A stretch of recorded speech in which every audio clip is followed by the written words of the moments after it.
Hello and welcome back to the EV Zone at DISTRIBUTECH International 2024. I'm John Engel, Editor-in-Chief of DISTRIBUTECH and POWERGRID International, joined today by E2 Company's founder and CEO, James Richmond. James, it's so great to see you. Great, good to see you as well. Thanks Happy for to be being here.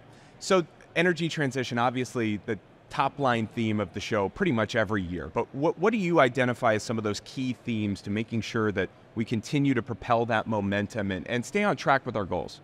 Well, I think the biggest thing is to really accept and understand that, we have an infrastructure that's 40 plus years old for about 70% of it, and time is of the essence. So, 10 years to develop products and get them into play is really just not a comfort zone we have anymore, right?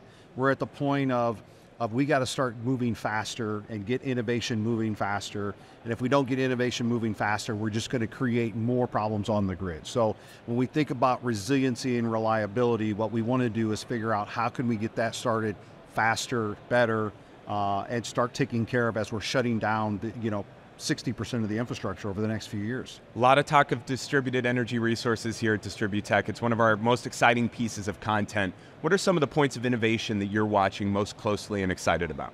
So what I watch the closest is, how are we handling the demand side, right? We've been focused from a utility concept for power generation and grid stabilization, but not a lot on the demand side. And when you think about the large users out there, data centers, crypto, large industrial, these guys are going to have to play a role on the demand side of stabilization of the grid.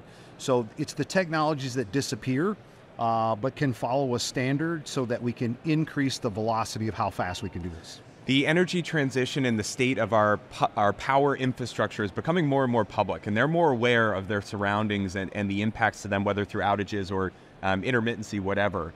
How important do you think that is in us framing our approach to the transition and making sure that this is equitable and that it works?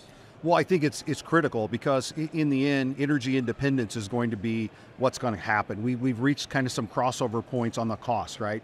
So as the costs have continued to climb from the utility infrastructure rate, if they don't start bringing efficiencies into play, people will put in their own power for cheaper than the utility can provide. They're starting to do that. Right. And so that creates an energy economy which has a whole plethora of social issues that goes along with it, right? So now a guy who can afford his own power has great power, and the person who can't afford to do that, their power gets worse and more expensive. So we can't end up with an economy that's doing that to the public. James Richmond, founder and CEO of E2 Companies. Thanks for joining me in the EV Zone. Great, thank you.